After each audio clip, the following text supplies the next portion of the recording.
Capítulo 3. Pájaros a la montaña. Clary dejó su bolsa junto a la puerta y miró alrededor. Oía a su madre y a Luke moviéndose cerca de ella, dejando el equipaje, encendiendo las luces mágicas que iluminaban la casa de Amatis. Clary se hizo fuerte. Aún no sabían cómo Sebastián se había llevado a Amatis.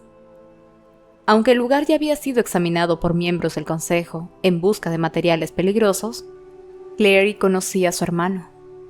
Si se le hubiera antojado, habría destruido todo lo que había en la casa, solo para demostrar que podía hacerlo. Habría convertido los sofás en cenizas, destrozado los espejos, hecho añicos las ventanas. Oyó a su madre suspirar aliviada, y supo que Jocelyn debía de haber estado pensando lo mismo que Clary. Fuera lo que fuese que hubiera pasado, la casa parecía estar bien. No había nada en ella que indicara que Amatis había sufrido ningún daño. Había libros apilados sobre la mesita de café. Los suelos estaban polvorientos, pero libres de trastos. Las fotografías de la pared colgaban rectas. Clary notó una punzada de dolor al ver que había una fotografía reciente de Luke, Jocelyn y ella en Coney Island, cogidos del brazo, sonriendo. Pensó en la última vez que había visto a la hermana de Luke, en Sebastián obligándola a beber de la copa infernal mientras ella gritaba negándose.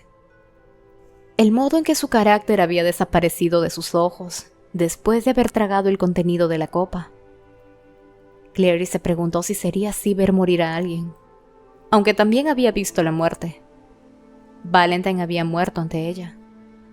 Sin duda era demasiado joven para tener tantos fantasmas. Luke estaba mirando la chimenea y las fotos que colgaban sobre ella. Tocó una en la que se veía dos niños de ojos azules. El más pequeño, el niño, estaba dibujando mientras su hermana lo miraba con cariño. Luke parecía agotado. El viaje por el portal los había llevado hasta el Guard, y luego habían caminado por la ciudad hasta la casa de Amatis.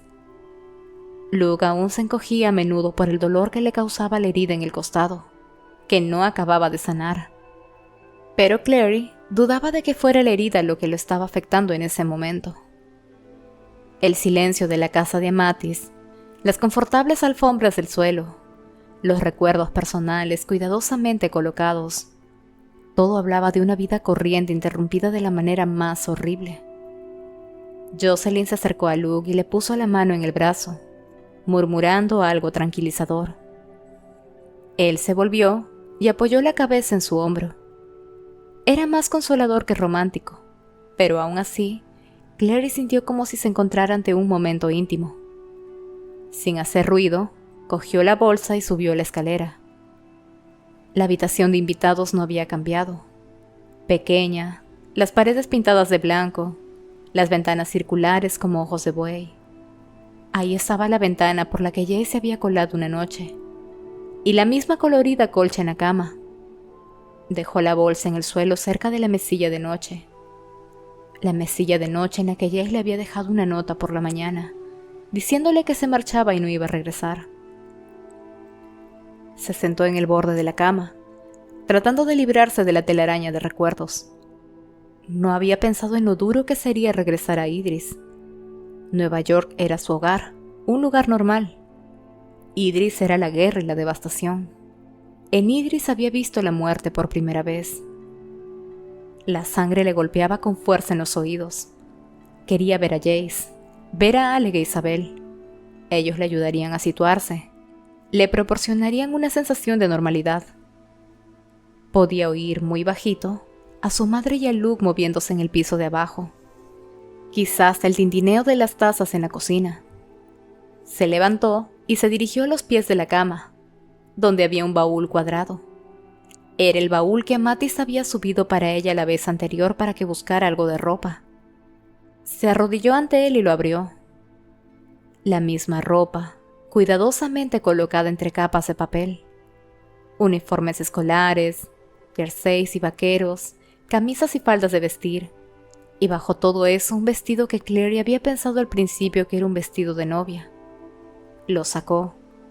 Ahora que sabía más sobre los cazadores de sombras y su mundo, supo lo que era. ropa de luto.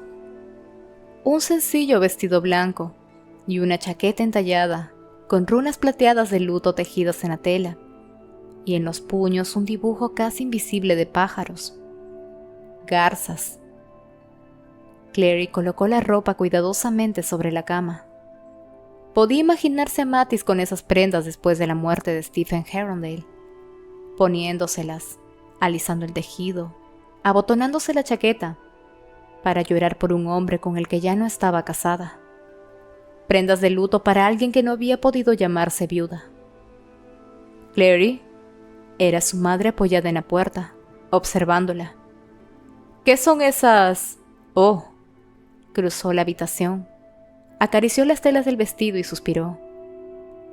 Oh, a Mattis. ¿Nunca olvidó a Stephen, verdad?, preguntó Clary. A veces la gente no olvida. Jocelyn apartó la mano del vestido y se la pasó a Clary por el cabello, echándoselo hacia atrás con precisión maternal. Y los Nephilim tendemos a amar de un modo apabullante, a enamorarnos solo una vez, a morir de pena de amor. Mi viejo tutor solía decir que el corazón de los Nephilim era como el corazón de los ángeles. Sentía todos los dolores humanos y nunca sanaba. Pero tú sí, tú amaste a Valentine, pero ahora amas a Luke. Lo sé. La mirada de Jocelyn era muy lejana. Pero no fue hasta que pasé más tiempo viviendo como mundana que empecé a darme cuenta de que no era así como los humanos concebían el amor. Me di cuenta que puedes enamorarte de nuevo, que el corazón puede sanar, que puedes amar una y otra vez. Y siempre he amado a Luke. Quizá no lo supiera, pero siempre lo he amado. Jocelyn señaló las prendas tendidas sobre la cama.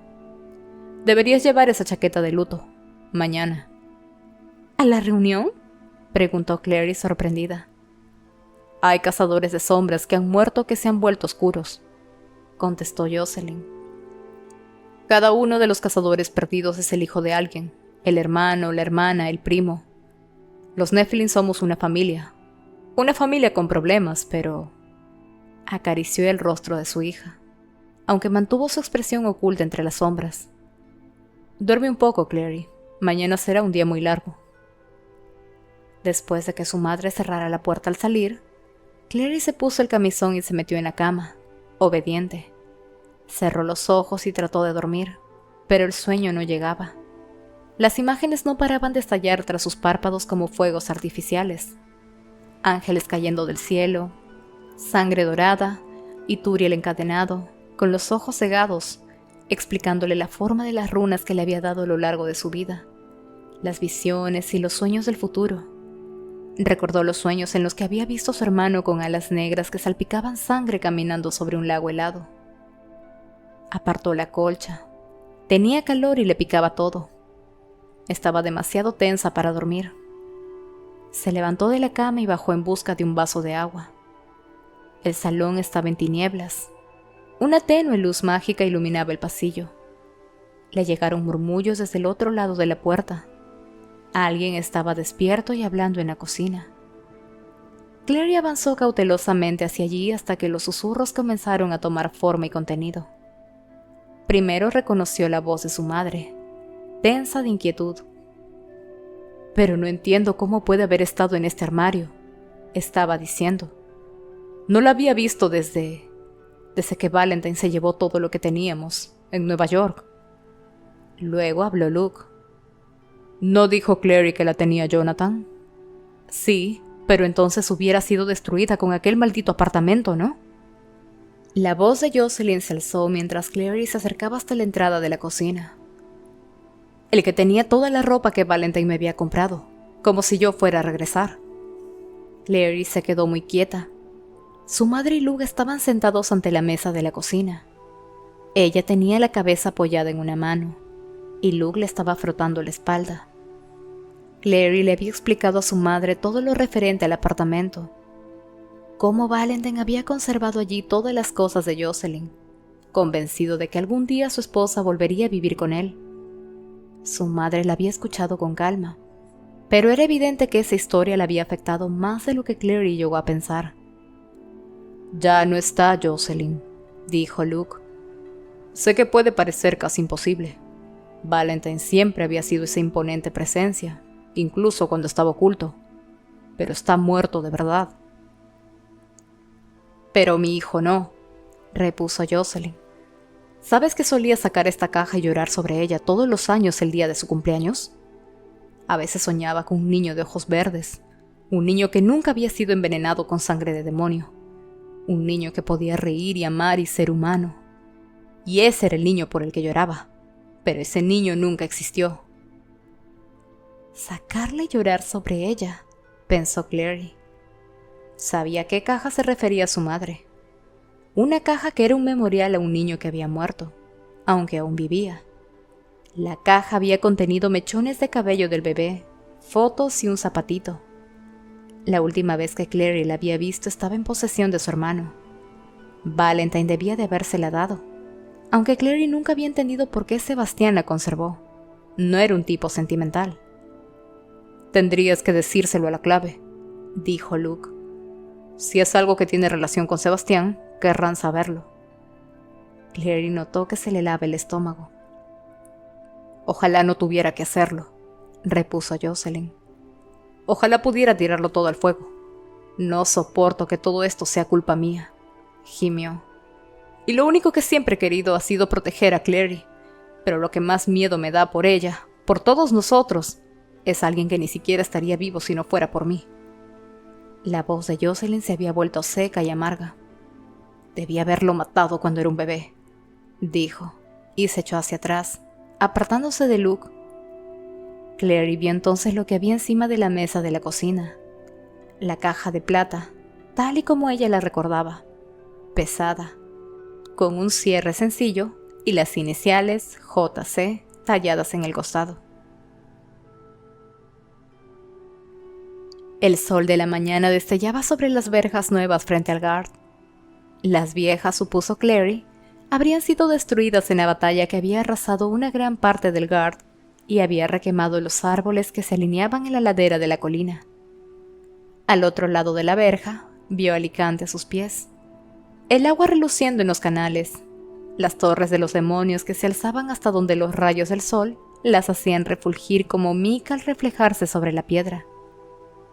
El propio Guard había sido restaurado. El fuego no destruyó las paredes de piedra o las torres. Un muro aún lo rodeaba, y las nuevas verjas estaban hechas del duro y claro adamas, del que también estaban hechas las torres de los demonios. Parecían haber sido forjadas a mano. Las líneas se curvaban para rodear el símbolo del consejo, las 4C formando un cuadrado, que representaba el consejo, el convenio, la clave y el cónsul. La curvatura de cada C contenía un símbolo de una de las razas de los subterráneos. Una luna creciente para los lobos, un libro de hechizos para los brujos, una flecha élfica para los seres mágicos y una estrella para los vampiros. Una estrella. A ella nunca se le había ocurrido algo que simbolizara a los vampiros. Sangre, colmillos, pero había algo sencillo y elegante en estrella. Brillaba en oscuridad. Una oscuridad que nunca se iluminaría, y era solitaria de un modo que solo lo que nunca muere podía hacerlo. Clary echaba de menos a Simon con un dolor agudo. Estaba agotada después de una noche casi en vela, y sus recursos emocionales estaban en los niveles más bajos. No le ayudó mucho sentirse como si fuera el centro de cientos de miradas hostiles. Había docenas de cazadores de sombras rondando por las verjas, la mayoría desconocidos para ella. Muchos lanzaban miradas disimuladas a Jocelyn y a Luke. Unos cuantos se acercaban a saludarlos mientras que otros los miraban de lejos con curiosidad. Jocelyn parecía estar haciendo cierto esfuerzo para mantener la calma. Más cazadores de sombras subían por el sendero de la colina del Guard. Aliviada, Clary reconoció a los Lightwood. Maris delante con Robert a su lado. Isabel, Alec y Jace detrás. Todos llevaban ropa de luto. Maris parecía especialmente sombría. Clary no pudo evitar fijarse en que Robert y ella caminaban juntos, pero sus manos ni siquiera se rozaban. Jace se apartó del grupo y fue hacia ella. Lo siguieron muchas miradas, aunque él no pareció notarlo. Entre los Nephilim era famoso de un modo peculiar.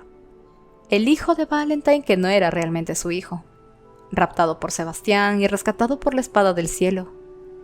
Clary conocía bien la historia, igual que cualquiera cercano a Jace, pero los rumores habían crecido como el coral, añadiendo capas de color a la historia. Sangre de ángel, poderes especiales. Dicen que Valentine le enseñó trucos. Fuego en la sangre. No está bien para un Nephilim. Clary oía los murmullos, incluso mientras Jace avanzaba entre ellos. Era un brillante día de invierno, frío y soleado, y la luz se le enredaba en los mechones dorados y plateados del cabello. Clary tuvo que entornar los párpados cuando él llegó junto a la verja. ¿Ropa de luto?, le preguntó tocándole la manga de la chaqueta. «Tú también la llevas», indicó ella. «No pensaba que tuvieras». «Es de Amatis», explicó Clary. «Escucha, tengo que decirte algo». Él la llevó a un lado. Clary le contó la conversación que había oído entre su madre y Lug acerca de la caja. «Sin duda es la caja que recuerdo. Es la que mi madre tenía cuando yo era pequeña, y la que estaba en el piso de Sebastián cuando estuve allí». Jace se pasó la mano por los brillantes mechones de su cabello. «Ya me parecía que pasaba algo», dijo. «Esta mañana Marisa ha recibido un mensaje de tu madre». Tenía perdida la mirada. «Sebastián ha transformado a la hermana de Luke», añadió.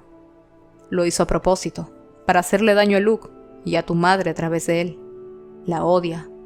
Debió de entrar en Alicante para coger a Matis la noche que luchamos en el Burren. Más o menos me dijo que iba a hacerlo, cuando aún estábamos unidos. Dijo que iba a raptar a un cazador de sombras de Alicante, pero no a quién». Clary asintió. Le resultaba extraño oír a Jace hablar del que había sido, del Jace amigo de Sebastián, o más que su amigo, su aliado. El Jace que llevaba la piel de Jace, pero que era otra persona totalmente diferente. «Debió de traer la caja entonces y dejarla en la casa», añadió Jace. «Sabría que tu familia la encontraría algún día. Lo habría considerado como un mensaje o una firma». «¿Es eso lo que piensa la clave?», preguntó Clary. «Es lo que yo pienso», respondió Jace mirándola. «Y tú sabes que ambos podemos interpretar las acciones de Sebastián mucho mejor de lo que ellos pueden o podrán. No lo comprenden en absoluto». «Pues qué suerte tienen». El tañido de una campana resonó en el aire, y las verjas se abrieron. Clary y Jace se reunieron con los Lightwood, Luke y Jocelyn, en la marca de cazadores de sombras que las atravesaban. Cruzaron el jardín exterior de la fortaleza, subieron la escalera y luego pasaron bajo otras puertas que los llevaron al largo pasillo que acababa en la cámara del consejo. Gia Penhallow, con la túnica de cónsul, se hallaba a las puertas de la cámara mientras cazador tras cazador iban entrando. La cámara tenía forma de anfiteatro, un semicírculo con bancos situados en gradas de cara a un estrado rectangular. Había 2 atriles en el estrado, uno para la cónsul y otro para el inquisidor. Y detrás de los atriles, 2 enormes ventanas rectangulares daban a Alicante. Clary fue a sentarse con los Lightwood y con su madre. Robert Lightwood se separó de ellos y avanzó por el pasillo central para ocupar el puesto del inquisidor. En el estrado detrás de los atriles había 4 sillas, cada una con el respaldo marcado con un símbolo: el libro de hechizos, la luna, la flecha y la estrella. Los asientos de los subterráneos del consejo. Luke miró el suyo, pero se sentó junto a Jocelyn. No se trataba de una reunión del consejo en toda regla, con la asistencia de los subterráneos. Luke no estaba ahí en representación de su cargo oficial. Ante los asientos se había colocado una mesa cubierta de terciopelo azul. Sobre el terciopelo yacía algo largo y afilado, algo que destellaba bajo la luz que entraba por las ventanas: la espada mortal. Clary miró alrededor. El torrente de cazadores de sombras se había reducido a un goteo. La sala estaba casi llena hasta el resonante techo. Antes había habido más entradas que únicamente a través del guard. La abadía de Westminster había sido una. Clary lo sabía, igual que la Sagrada Familia y San Basilio en Moscú. Pero las habían sellado cuando inventaron los portales. Clary no pudo evitar preguntarse si algún tipo de magia evitaba que la cámara del consejo rebosara de gente. Estaba más llena de lo que la había visto nunca, pero aún quedaban asientos vacíos cuando Gia Penhallow subió al estrado y dio una seca palmada. «Por favor, pido la atención del consejo», dijo. Enseguida se hizo el silencio. Muchos de los cazadores de sombras estaban inclinados hacia adelante en actitud de máxima tensión. Los rumores habían estado volando como pájaros asustados, y el ambiente estaba cargado de electricidad, una corriente de gente desesperada por tener información. «Bangkok, Buenos Aires, Oslo, Berlín, Moscú, Los Ángeles», enumeró Gia. «Atacados en una rápida sucesión, antes de que pudiéramos informar de los ataques, antes de que pudiéramos advertirlos. Los cazadores de los conclaves de todas esas ciudades han sido capturados y transformados. A unos cuantos, demasiado pocos, los muy viejos o los muy jóvenes, los han matado y han dejado sus cuerpos para que nosotros los quememos. Para añadir a las voces de los cazadores de sombras perdidos en la ciudad silenciosa». Una voz habló desde una de las primeras filas. Una mujer de cabello negro. El tatuaje con forma de pez koi destacaba sobre la oscura piel de su mejilla. Clary pocas veces había visto a cazadores de sombras con tatuajes que no fueran marcas, pero no era algo muy raro. «Has dicho transformados», apuntó la mujer. «¿Pero no quieres decir asesinados?» Gia tensó su expresión. «No quiero decir asesinados», contestó. «Quiero decir transformados. Hablamos de los oscurecidos, aquellos a los que Jonathan Morgenstern, o como él prefiere que lo llamen, Sebastián, ha transformado empleando la copa infernal. A todos los institutos enviaron informes sobre lo que pasó en el Burren. La existencia de los oscurecidos es algo que conocemos desde hace ya cierto tiempo, aunque hubiera algunos que no querían creerlo». Un murmullo recorrió la cámara. Clary casi ni lo oyó. Sabía que Jace le había cogido la mano, pero solo oía el viento del Burren, y veía cazadores de sombras alzándose ante la copa infernal, ante Sebastián, con las marcas del libro gris ya casi borradas de la piel. «Los cazadores de sombras no luchan contra cazadores de sombras», declaró un anciano en una de las primeras filas. Jace le susurró al oído que era el director del instituto de Reykjavik. «Es una blasfemia». «Sí que es una blasfemia», admitió Gia. «Una blasfemia es el credo de Sebastián Morgenstern. Su padre quería limpiar el mundo de subterráneos. Sebastián quiere algo diferente.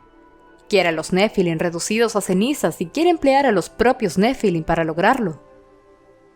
Seguro que si él es capaz de convertir a los Nephilim en monstruos, nosotros deberíamos ser capaces de encontrar un modo de revertir esa conversión», manifestó Nasrin Chaudhuri, el director del Instituto de Mumbai, imponente en su sarí blanco decorado con runas. «Sin duda no debemos rendirnos con tanta facilidad». «En Berlín encontramos el cuerpo de uno de los oscurecidos», explicó Robert. «Estaba herido, pero seguramente lo dieron por muerto. Los hermanos silenciosos lo están examinando en estos momentos para ver si logran extraer alguna información que pueda llevarnos a una cura». «¿Qué oscurecido?», preguntó la mujer con el koi tatuado. «Tenía un nombre antes de que lo transformaran, un nombre de cazador de sombras». «Amalric Christmaser», contestó Robert después de un momento de vacilación. «Su familia ya ha sido informada». «Los brujos del laberinto espiral también están trabajando en una cura». El susurro omnidireccional del hermano silencioso resonó en la cámara. Clary reconoció al hermano Zacarías cerca del estrado, con las manos unidas. Junto a él se hallaba una angustiada Helen Blackthorne, vestida con las prendas blancas de luto. «Son brujos», soltó alguien en un tono de menosprecio. «Seguro que no lo sabrán hacer mejor que nuestros hermanos silenciosos». «¿Se puede interrogar a Chris Messer?», intervino una mujer alta de pelo blanco. Quizá conozca el siguiente paso de Sebastián, o incluso el modo de curarse. Amalric Grismesser está casi inconsciente, y además es un siervo de la copa infernal, contestó el hermano Zacarías. La copa infernal lo controla totalmente, no tiene voluntad propia y por tanto no puede venirse abajo. ¿Es cierto que Sebastián Morgenstern es ahora invulnerable?, preguntó la mujer del tatuaje Goy, interviniendo de nuevo. ¿No se le puede matar?, se oyó otro murmullo en la sala. Como he dicho, comenzó Yi alzando la voz, no hay supervivientes Nephilim de los primeros ataques, pero el último ataque ha sido contra el Instituto de Los Ángeles, y tenemos 6 supervivientes, 6 niños. Se volvió. Helen Blackthorne, por favor, trae a los testigos. Clary vio a Helen asentir con la cabeza y desaparecer por una puerta lateral. Un momento después regresó. Caminaba lenta y cuidadosamente, la mano sobre el hombro de un niño delgado con una mata de cabello castaño rizado. No podía tener más de 12 años. Clary lo reconoció inmediatamente. Lo había visto en la nave del instituto cuando conoció a Helen. Su hermana lo llevaba agarrado por la muñeca, las manos cubiertas de cera por haber estado jugando con las velas que ardían en el interior de la catedral. Tenía una sonrisa de diablillo y los mismos ojos verdes a su lado que su hermana. Julián lo había llamado Helen, su hermano pequeño. La sonrisa de diablillo había desaparecido. Se lo veía cansado, sucio y asustado. Las delgadas muñecas asomaban por los puños de la camisa de luto, que tenía las mangas demasiado cortas. Llevaba un niño más pequeño en brazos, seguramente de no más de 3 años, con rizos castaños alborotados que parecían ser una marca de familia. El resto de los niños llevaba también ropa de luto prestada. Detrás de Julián había una niña de unos 10 años que cogía de la mano con fuerza a un niño de la misma edad. El cabello de la niña era castaño oscuro, pero el niño tenía espesos rizos negros que casi le cubrían el rostro. Mellizos, supuso Clary. Lo seguía una niña de unos 8 o 9 años. El rostro redondo y muy pálido enmarcado por unas trenzas castañas. Todos eran Blackthorne, porque el aire familiar era evidente, y todos parecían anonadados y aterrorizados, excepto Helen, cuya expresión era una mezcla de furia y dolor. La tristeza de sus rostros le llegó al alma a Clary. Pensó en su poder con las runas, y deseó conseguir crear una que suavizara el golpe de la pérdida de un ser querido. Existían las runas de luto, pero solo para honrar a los muertos, para simbolizar el vínculo del amor. No podías hacer que alguien te amara con una runa, y tampoco podías paliarle la tristeza. Tanta magia, pensó Clary, y nada para sanar un corazón roto. Julián Blackthorne, lo llamó Gia Penhallow con voz amable. Acércate, por favor. Julián tragó saliva y asintió. Entonces le pasó el niño pequeño a su hermana. Avanzó, explorando el estrado con la mirada. Era evidente que estaba buscando a alguien. Había comenzado a hundir los hombros cuando otra persona apareció corriendo hacia el estrado. Una niña, también de unos 12 años, con una melena rubia alborotada que le llegaba hasta los hombros. Llevaba unos vaqueros y una camiseta que no eran de su talla, y tenía la cabeza gacha, como si le incomodara que tanta gente la mirara. Resultaba evidente que no quería estar ahí en el estrado, o quizá ni siquiera en Idris, pero en cuanto Julián la vio, pareció relajarse. La expresión de terror se le borró del rostro cuando la niña se puso junto a Helen mirando al suelo, esquivando la mirada de la gente. «Julián», dijo Gia con la misma voz amable, «¿harás algo por nosotros? ¿Cogerás la espada mortal?» Clary se incorporó en el asiento. Ella había sujetado la espada mortal, había notado su peso. El frío, como ganchos en la piel, te arrancaba la verdad.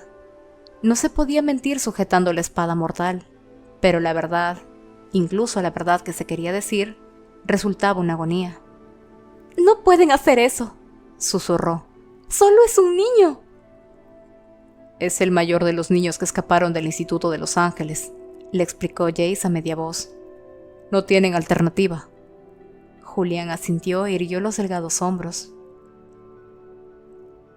«La cogeré», Robert Lygo salió de detrás del atril y se acercó a la mesa. Cogió la espada y se colocó delante de Julián. El contraste entre ellos era casi divertido.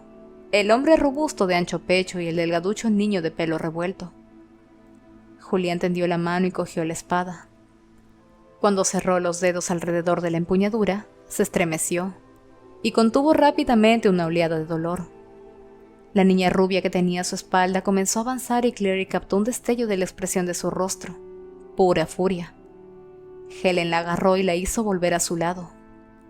Gia se arrodilló. Era un cuadro realmente extraño. El niño con espada, flanqueado por un lado por la cónsul, con la túnica extendida ante ella y por el otro, por el inquisidor. «Julián», empezó Gia, y aunque habló en voz baja se le oyó en toda la cámara del consejo. «¿Puedes decirnos quién está hoy aquí contigo en el estrado?» «Usted, el inquisidor, mi familia, mis hermanos Helen, Tiberius y Livia, y Drusilla y Tavi. Octavian, quiero decir, y mi mejor amiga Emma Carstairs». «¿Y estaban todos en el instituto cuando fue atacado?» Julián negó con la cabeza. «Helen no», contestó. «Ella estaba aquí». «¿Puedes contarnos lo que viste, Julián, sin dejarte nada?» Julián tragó saliva. Estaba pálido. Clary podía imaginarse el dolor que estaba sintiendo, el peso de la espada. «Era por la tarde», comenzó Julián. «Estábamos practicando en la sala de entrenamiento. Caterina nos enseñaba. Mark miraba. Los padres de Emma se encontraban de patrulla rutinaria por la playa. Vimos un destello de luz. Pensé que era un relámpago o fuegos artificiales, pero no lo era. Caterina y Mark nos dejaron y se fueron para abajo. Nos dijeron que nos quedáramos en la sala de entrenamiento. Pero no lo hicieron», dijo Gia. «Oímos ruidos de pelea. Salimos con cuidado. Emma fue a buscar a Drusilla y a Octavian, y yo fui al despacho con Livia y Tiberius para llamar a la clave. Teníamos que pasar por la entrada principal para llegar allí. Cuando lo hicimos, lo vi». «¿A él?» «Sabía que era un cazador de sombras, pero no. Llevaba una capa roja cubierta de runas». «¿Qué runas?» «Yo no las conocía, pero tenían algo raro. No eran como las runas del libro gris. Me sentí mal con solo mirarlas. Y él se sacó la capucha. Tenía el pelo blanco. Así que al principio pensé que era viejo. Luego caí en que era Sebastián Morgenstern. Sujetaba una espada». «¿Puedes describir la espada?» «Plateada, con un símbolo de estrellas negras en la hoja y la empuñadura. La sacó y...» Julián respiró entrecortadamente, y Clary casi pudo sentirlo. Sentir su horror al recordar la lucha contra la compulsión de contarlo, de revivirlo. Clary estaba echada hacia adelante, con los puños apretados, sin darse ni cuenta de que se estaba clavando las uñas en las palmas. «Se la puso a mi padre en el cuello», continuó Julián. «Había otros con Sebastián, también iban de rojo». «¿Cazadores de sombras?», preguntó Gia. «No lo sé», Julián jadeaba. «Algunos llevaban capas negras, otros el traje de combate, pero era rojo. Nunca he visto un traje rojo. Había una mujer con el pelo castaño que sujetaba una copa que se parecía a la copa mortal. Obligó a mi padre a beber de ella. Mi padre cayó al suelo gritando y oí gritar también a mi hermano». «¿A qué hermano?», preguntó Robert Lygo. «Mark», respondió Julián. «Lo vi dirigirse hacia la entrada y Mark se volvió y nos gritó que corriéramos arriba y nos marcháramos. Tropecé con el primer escalón y cuando miré otra vez hacia abajo estaban todos rodeándolo». Julián hizo un ruido estrangulado. «Mi padre estaba allí de pie y sus ojos también eran negros y comenzó a ir hacia Mark como los demás, como si no lo conociera». A Julián se le quebró la voz. En ese momento la chica rubia se soltó de Helen y corrió hacia adelante para ponerse entre Julián y la cónsul. «¡Emma!», exclamó Helen dando un paso, pero Gia alzó una mano para que se detuviera. Emma estaba pálida y boqueaba. Clary pensó que nunca había visto tanta rabia contenida en un cuerpo tan pequeño. ¡Déjenlo en paz!, gritó la niña abriendo los brazos como si pudiera proteger a Julián tras ella, aunque era una cabeza más baja. ¡Lo están torturando! ¡Déjenlo en paz! No pasa nada, Emma, dijo Julián, que estaba comenzando a recuperar el color una vez que dejaron de interrogarlo. Tienen que hacerlo. Ella se volvió y lo miró. No, no tienen. Yo también estaba allí. Vi lo que pasó. Háganmelo a mí. Extendió las manos como si pidiera que le pusieran la espada en ellas. Yo soy quien le clavó un cuchillo a Sebastián en el corazón. Yo soy quien lo vio no morir. Deberían interrogarme a mí. No, comenzó Julián, pero Gia lo interrumpió. Emma, te preguntaremos después. La espada duele, pero no hiere. ¡Paren!, insistió Emma. ¡Paren de una vez! Y se acercó a Julián, que sujetaba la espada con fuerza. Era evidente que no tenía la intención de entregársela. Estaba negando con la cabeza mientras la miraba, incluso cuando ella puso las manos sobre las suyas, para que ambos sujetaran la espada juntos. «Yo le clavé una daga a Sebastián», dijo Emma con una voz que resonó en toda la sala. «Y él se la arrancó y rió. Dijo, es una pena que no vayas a vivir para contarle a la clave que Lilith me ha fortalecido más allá de todo límite. Quizá Gloriosa podría acabar con mi vida. Es una pena para los Nephilim no poder pedir más favores al cielo, y que ninguno de esos tontos instrumentos de guerra que forjan en su ciudadela infracta puede herirme ya». Clary se estremeció. Había oído a Sebastián en las palabras de Emma, y casi podía verlo ante sí. Los murmullos se habían disparado entre la clave y apagaron lo que Jace le dijo. ¿Estás segura de que le diste en el corazón?, preguntó Robert juntando sus oscuras cejas. Emma no falla, respondió Julián en tono ofendido, como si acabaran de insultarlo a él. Yo sé dónde está el corazón, replicó Emma mientras se apartaba de Julián y miraba enfadada, o más que enfadada, herida, a la cónsul y al inquisidor. Pero creo que ustedes no. Dio media vuelta y corrió fuera del estrado, casi apartando a Robert de un codazo.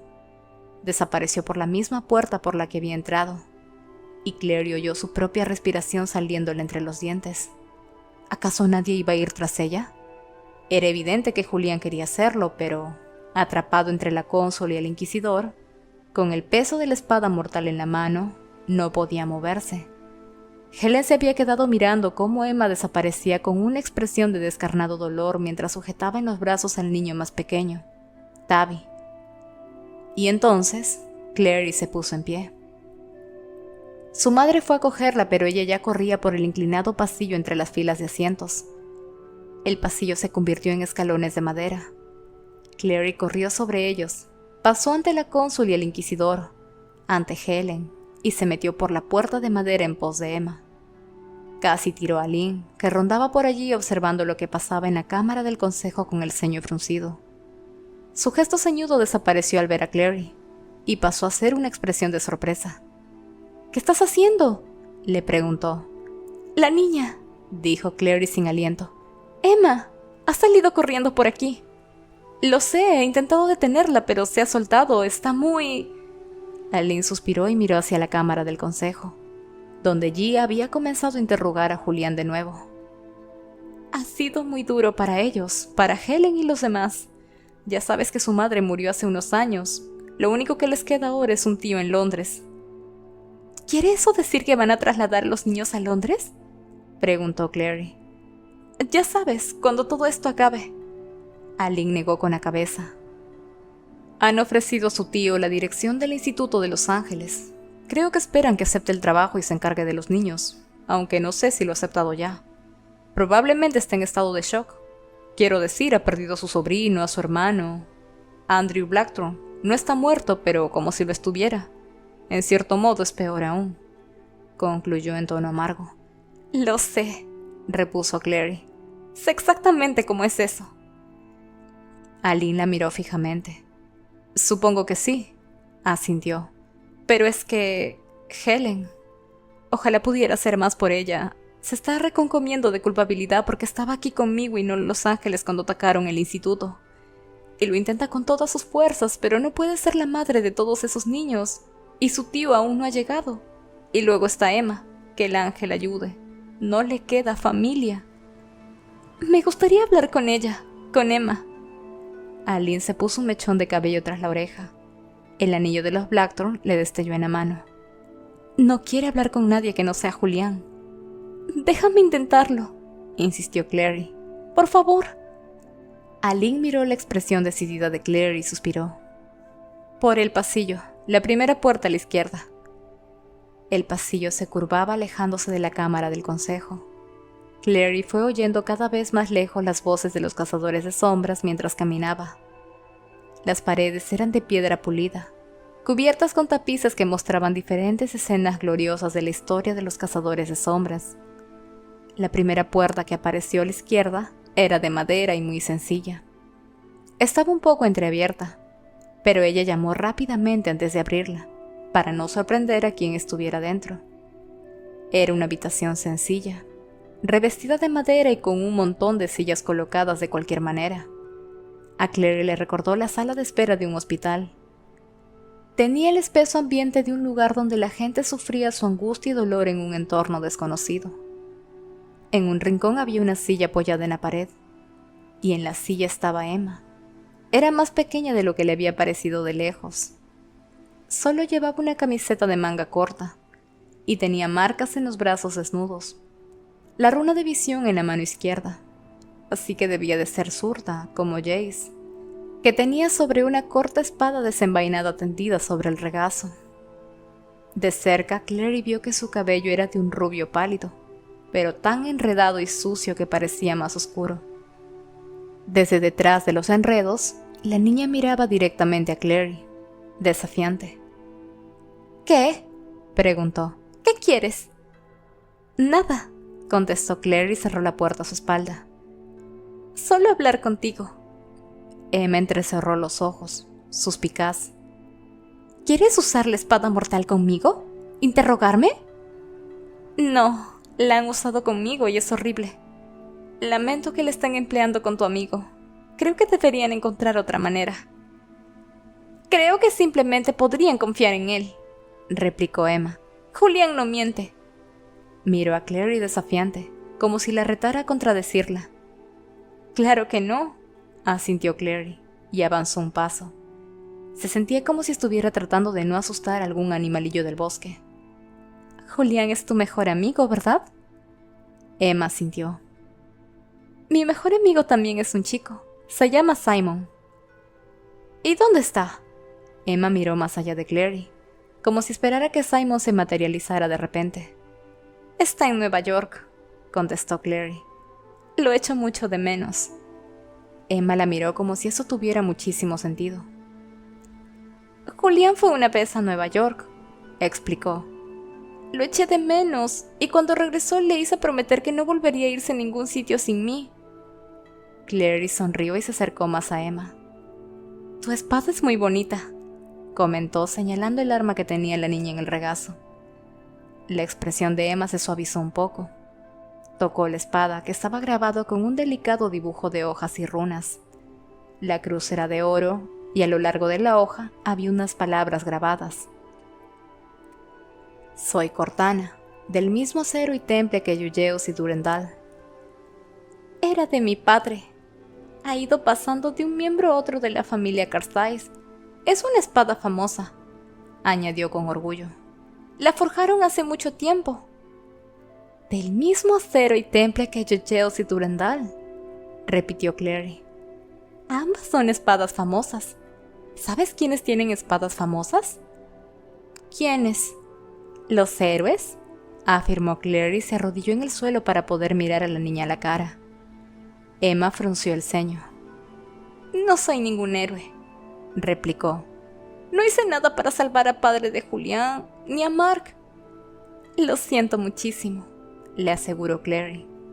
Sé lo que es ver a alguien a quien quieres volverse oscuro, convertirse en otra cosa. Pero Emma estaba negando con la cabeza. Mark no se volvió oscuro, se lo llevaron. ¿Se lo llevaron? Preguntó Clary ceñuda. No querían que bebiera de la copa porque tiene sangre de hada, explicó Emma. y Clary recordó a Alec diciendo que había antepasados hadas en el árbol genealógico de los Blackthorne. Como si adivinara la siguiente pregunta de Clary, Emma añadió: «Solo Mark y Helen tienen sangre de hada. Son de la misma madre, pero los dejó con el señor Blackthorne cuando eran pequeños. Julián y los otros son de otra madre». «¡Oh!», exclamó Clary y no quiso presionarla mucho, para que esa niña herida no pensara que era otra adulta que la veía tan solo como una fuente de respuestas para sus preguntas.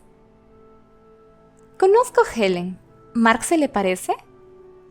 «Sí, Helen y Mark tienen las orejas un poco en punta y el cabello claro. Ninguno de los otros Blackthorne es rubio. Todos tienen el cabello castaño, excepto Ty, y nadie sabe por qué él tiene el pelo negro. Libby no lo tiene, y es su melliza». El rostro de Emma había recuperado un poco de color y animación. Era evidente que le gustaba hablar de los Blackthorne. «¿Y no quisieron que Mark bebiera de la copa?», preguntó Clary. Personalmente le sorprendía que a Sebastián le importara lo que Mark fuera. Nunca había tenido la obsesión de Valentine con los subterráneos, aunque tampoco era que le gustasen. «Quizá no funciona si tienes sangre de subterráneo». «Quizá», repuso Emma. Clary puso una mano sobre la de ella. Temía la respuesta, pero no podía evitar hacerle la pregunta. «¿También transformó a tus padres?» No, contestó Emma y la voz le comenzó a temblar. «Están muertos. No estaban en el instituto, se hallaban investigando un informe de actividad demoníaca. El mar arrastró sus cadáveres a la playa después del ataque. Pude haber ido con ellos, pero preferí quedarme en el instituto. Quería entrenar con Jules. Si hubiera ido con ellos...» «Si hubieras ido, también estarías muerta», le interrumpió Clary. «¿Y cómo puedes saberlo?», preguntó Emma, pero había algo en sus ojos, algo que quería creerle. «Puedo verlo, buena cazadora de sombras que eres», continuó Clary. «Te veo las marcas, te veo las cicatrices y el modo en que sujetas la espada. Si eres tan buena, solo puedo pensar que ellos también lo eran. Y algo que consiguió matarlos a los dos no es algo de lo que pudieras haberte salvado». Pasó los dedos suavemente por la espada. «Los héroes no siempre son los que ganan», sentenció. «A veces son los que pierden, pero siguen luchando y siguen aguantando. No se rinden. Eso es lo que los convierte en héroes». Emma inspiró, trémula, y justo en ese momento llamaron a la puerta. Clary se volvió a medias mientras la puerta se abría, dejando pasar la luz del exterior y a Jace. Él la miró a los ojos y sonrió mientras se apoyaba en el marco de la puerta. Su cabello se veía muy dorado, y los ojos de un tono un poco más claro. A veces, Clary creía poder ver el fuego dentro de él, iluminándole los ojos, la piel y las venas, moviéndose bajo la superficie. «Clary», dijo él. Ella creyó oír un gritito a su espalda. Emma se aferraba a la espada y pasaba la mirada de Clary a Jace con los ojos muy abiertos. «El consejo ha acabado», les informó Jace. «Y me parece que a Gia no le ha gustado mucho que salieras corriendo de allí». «Así que estoy metida en un lío», concluyó Clary. «Como de costumbre», declaró Jace, pero su sonrisa suavizó sus palabras. «¿Nos vamos? ¿Estás lista?» Clary negó con la cabeza. «Nos veremos en la casa, y luego puedes contarme lo que ha pasado en el consejo». Jace vaciló. «Haz que Lynn o Helen te acompañen», dijo finalmente. «La casa del cónsul está un poco más allá en la misma calle que la del inquisidor».